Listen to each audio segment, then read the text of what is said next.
चुनाव के बाद पार्टी की आज और पार्टी के संसदीय बोर्ड और पार्टी के जो चुनाव के प्रत्याशी के साथ संयुक्त समीक्षा बैठक हुई है और चुनाव के परिणाम जो सामने आए हैं उसके लिए सबसे पहले इंडिया गठबंधन को इस राज्य की जनता ने बहुमत दिया है। उनको बधाई देते हैं इस उम्मीद के साथ कि उनके किए हुए वायदों को एक समय सीमा के अंदर पूरा करें। हम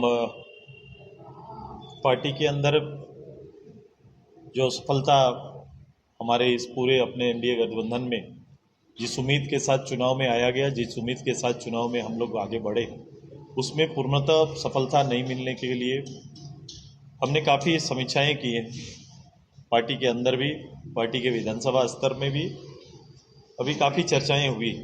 हमने 10 विधानसभा सीटों में से 1 विधानसभा पर विजयी, 7 पर दूसरा और 2 पर तीसरे स्थान पर पार्टी रही। चूँकि एक सीमित 10 सीटों पर चुनाव लड़ने के कारण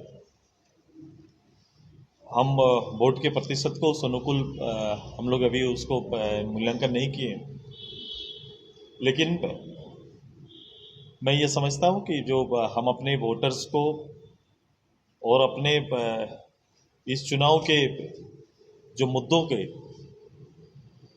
चयन में कहीं ना कहीं हम सभी लोगों ने समीक्षा में पाया कि उसमें कहीं ना कहीं चूक हुई।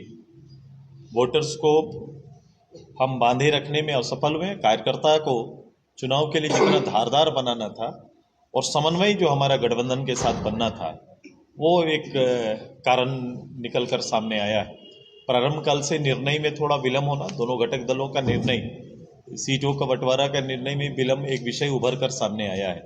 इन विषयों पर आज इनकी राय ली गई है, जिस कारण से सामने वाला जो सरकार और सरकार की ऐसी कुछ घोषणाएं जो केवल इलेक्शन को देखते हुए घोषणाएं सरकार के द्वारा किया गया, वो भी प्रभावी हुआ है।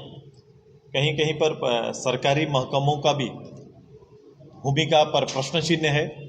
तो कई चीज़ें हैं अभी जिस पर पार्टी मूल्यांकन कर रही है। उनके पृष्ठभूमि को भी निखारने और देखने का काम हम लोग कर रहे हैं और उम्मीद करते हैं कि जो सरकार आई है, जिन्हें जनमत मिला है, वो जनमत उनके किए हुए वायदों का है, उनके निर्णय का है। उस जनमत को जनता के हित में जल्द से जल्द वो सरकार लाए, ये हमारी शुभकामना रहेगी। ओवरऑल पार्टियां जनता के लिए ही लड़ती हैं, जनता के लिए ही अपने विचारों को बड़ा बनाते हैं। तो ये कोशिश रहेगी कि अगर आपका विचार को जनता ने अगर सहमति दिया है या जनादेश के रूप में, तो ये सुनिश्चित करिए कि ये 5 साल के जनादेश, ये अंतिम वर्ष का जनादेश या अंतिम वर्ष के निर्णय के लिए नहीं, प्रारंभ से ही ये निर्णय जिस रूप से आपने वायदा किया है उस रूप से ये काम प्रारंभ हो। सकारात्मक चीज़ों पर सरकार को हमारा साथ रहेगा, इस राज्य के मूल विषयों पर सरकार को साथ रहेगा। जो हमारा एजेंडा हमेशा रहा है, जिस एजेंडा के साथ हम काम करते रहे, वो एजेंडा जब भी आएगा हम निश्चित रूप से उस निर्णयों में खड़े रहेंगे। लेकिन जब एजेंडा या फिर जन विरोधी निर्णय जहाँ जहाँ आएंगे, हम निश्चित रूप से एक प्रबल धारदार विपक्ष के रूप में भी हम अपनी भूमिका पे रहेंगे। सुदेश जी, कहा जाता है सड़कें सूनी हो जाती है तो सत्ता बेलगाम हो जाता है। फिलहाल जनादेश तो ऐसा मिला है कि सड़कें सूनी दिख रही हैं। ऐसा नहीं होता। ये प्रारंभ में, चूंकि अभी एक चुनाव, जब आप चुनाव लड़के आते हैं तो सब चीज़ एक कलर में दिखने लगता है। विजयी होते हैं तो कमियां छिप जाती है। ये है, हम लोग लगातार राजनीति में हैं। इस तरह से हम लोग सरकार को बनते हुए देखते हैं, गिरे हुए देखते हैं। सब परिस्थितियों को हम लोग ने झेला है। मेरे लिए ये चुनाव कोई नया नहीं है। हम इन चुनाव को व्यक्तिगत रूप से भी और पार्टी के रूप से भी और गठबंधन के रूप में भी हम देख रहे हैं। सुदेश जी, एनडीए की हार के पीछे जयराम फैक्टर भी है क्या? देखो, सबसे बड़ा है वोटों को ध्रुवीकरण करने में, वोटों को एकजुट करने में एनडीए, हेमंत जी और उनकी पूरी टीम सफल हुई है। उन्होंने ये चुनाव किसी विकास के नाम पर लड़ा गया चुनाव नहीं है, या विकास के एजेंडे पर ये सरकार ने चुनाव नहीं लड़ा, बल्कि जातीय ध्रुवीकरण ने, जो इस गठबंधन का मूल आधार है, उसको बनाए और बांधे रखने में ये सरकार सफल हुई है। सर, अभी आपने कहा है कि इस गठबंधन के साथियों के साथ समन्वय स्थापित नहीं हो पाया, क्या ये भी एक कारण रहा है? बिल्कुल वो कारण रहा है। आप देखेंगे, मैं बड़ा स्पष्ट इस चीज़ों पर हूँ, चूँकि जब विधानसभा के चुनाव हो रहे तो स्टेट चेहरा को सामने और उसको फोकस करके हम लोग चुनाव लड़ रहे हैं। तो राज्य स्तर पर भारतीय जनता पार्टी आजसू या मेरे वंशज का आपने केवल सीटों के बंटवारे के अलावे किसी दिन आपने कोई मीटिंग देखा नहीं होगा, या फिर सभाएं भी हमारी बहुत कम हुई। हम कभी एक मंच में आकर इस राज्य के लिए अपील करते हुए हम लोग नजर नहीं आए, एक बड़ा कमी रह गया। तो क्या मतलब आपको लगता है कि मुख्यमंत्री का चेहरा आप लोग की तरफ से डिक्लेयर्ड होता तो कुछ बात अलग होती, या ज्वाइंट सभाएं होती आपकी बाबूलाल जी की तो नहीं, अगर ऐसा कर पाते कि राज्य के अंदर, मैं हमेशा बोलता रहा हूं कि भाई इस राज्य को कौन खेवनहार होगा, कौन चेहरा होगा, किसके लीडरशिप में सामने वाली गवर्नमेंट को हम दुरुस्त करेंगे, ये पब्लिक की इच्छा रहती है। और एक पारदर्शी रूप से अगर ये संभव हो पाता, क्योंकि ये निर्णय गठबंधन के अंदर का था, अगर ऐसा हो पाता तो मुझे लगता है कि और बेहतर होता।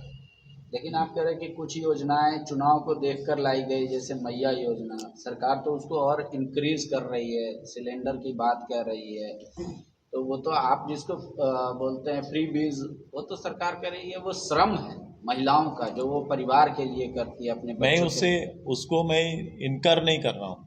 आपका और आपके द्वारा लाया गया अंतिम 3 महीना का ये जो वोटर्स को प्रभावित करने वाला जो स्कीम है, मैं हमेशा उसके लाने के तरीके पर प्रश्न खड़ा किया हूँ कि किस समय लाया गया, उस समय कौन सा था।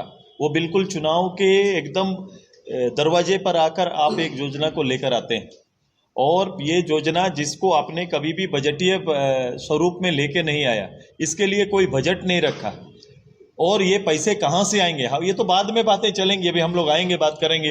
राज्य के अंदर इतना बड़ा राजस्व का हिस्सा जो आप लोग मैया योजना के माध्यम से जाएगा, तो सरकार तो गार्जियन होते हैं ना, उनके पास आने वाले इनकम के स्रोत भी बताने पड़ेंगे, तो वो तो करेंगे, वो अपना काम है। लेकिन आप इसको कंटिन्यू करिए। आपने 2500 कहा है, मैं आपके साथ हूँ। 2500 अभी से लोगों को मिलना शुरू हो जाए मैया के नाम पर। आपने दिव्यांग के लिए भी 2500 बोला है, आपने आपके पेंशन को भी 2500 करने का बोला है। तो ये समांतर रूप से चले, ये माँ को या जो दिव्यांग हैं उनको 1000 और मैया के नाम पर 2500, ये दोनों ने एक साथ सारी चीज़ों को लेके आए। जो बोले हैं जातीय जनगणना कराइए, आपको बहुमत आ गया, जातीय जनगणना कराइए, आरक्षण सुनिश्चित करिए, ओबीसी के आरक्षण को बढ़ाइए, आपने ट्राइबल के आरक्षण को, एससी के आरक्षण को भी बढ़ाने की बात की है, उसमें आप आइए, हम आपके साथ हैं। इन विषयों पर हम सकारात्मक, मैंने बोला जो भी इस राज्य के हित के और यहाँ के जनजातीय हित के लिए होगा, उन निर्णयों पर हम आपके साथ खड़े हैं, पहले भी हैं, अभी भी हम लोग रहेंगे। तो आपका मूल विषय और उनका एक ही है,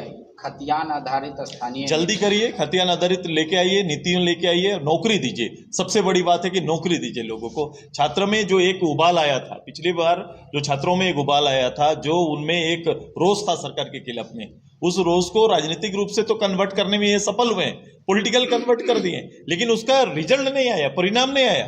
किसी को नौकरी मिलने की बातें नहीं हो रही है। कैसे नौकरी मिलेगा, नियोजन नीति कैसे साथ में चलेगा, नियोजन ही नौकरी का आधार कैसे बने, ये अभी सुनिश्चित नहीं हुआ है। ये करें बहुत इत्मीनान से।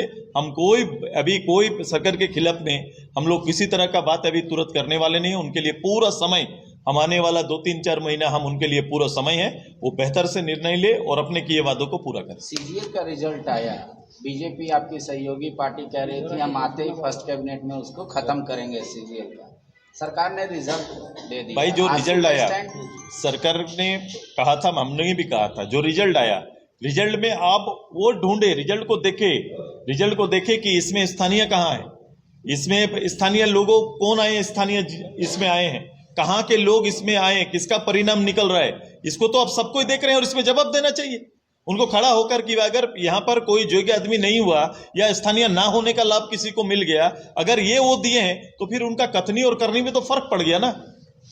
ये सुदेश, ये जो विषय उठे बांग्लादेशी इन्फिल्ट्रेशन का, बीजेपी ने खूब जोर शोर से उठाया, क्या लगा ये ऐसे विषय थे जो बीजेपी को नुकसान किया, उसकी वजह से आपको भी नुकसान हो गया? मैंने कहा ना कि हम लोग ने जो एजेंडा जो हमारा सरकार के खिलाफ में, सरकार के लिए जो एजेंडा आना है, उसमें कहीं ना कहीं एजेंडा का निर्णय भी जो होना चाहिए था, वो मुझे लगता है कि उसका भी फर्क है। आप अध्यक्ष है पार्टी के, तिवारी महतो जी जीते हैं, भले ही आजसू हमेशा संख्या में कम रहा हो, लेकिन एक विपक्ष के तौर पे रेखांकित अपना ये कहें कि पार्टिसिपेशन दिया।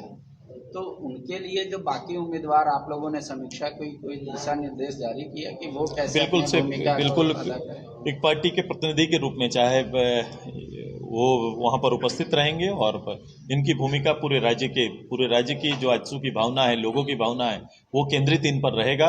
ये केवल ना मांडू के प्रतिनिधि होंगे बल्कि पार्टी के रूप में ये विधानसभा के अंदर में पूरे राज्य का प्रतिनिधित्व करेंगे। और मेरी शुभकामना है, एक संघर्षशील नौजवान इस दहलीज को छूने में सफल हुआ है।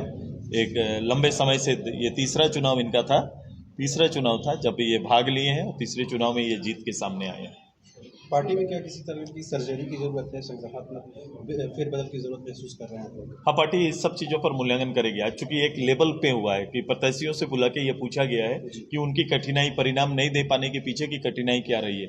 जो इस सबसे बेहतर किसी कोई बता सकता था तो जो चुनाव लड़े हैं वही बताते हैं। अगर इनके साथ पार्टी को अगर हम जोड़ देते तो राय अलग अलग हो सकती है। अब मैं पार्टी के राय पर अलग से जाऊंगा कि उस विधानसभा की पार्टी की राय क्या है, वो प्रतिनिधि जो हमारे सामने थे, जो प्रत्याशी थे, उन पर उनकी राय क्या बनती। ठीक। Thank you.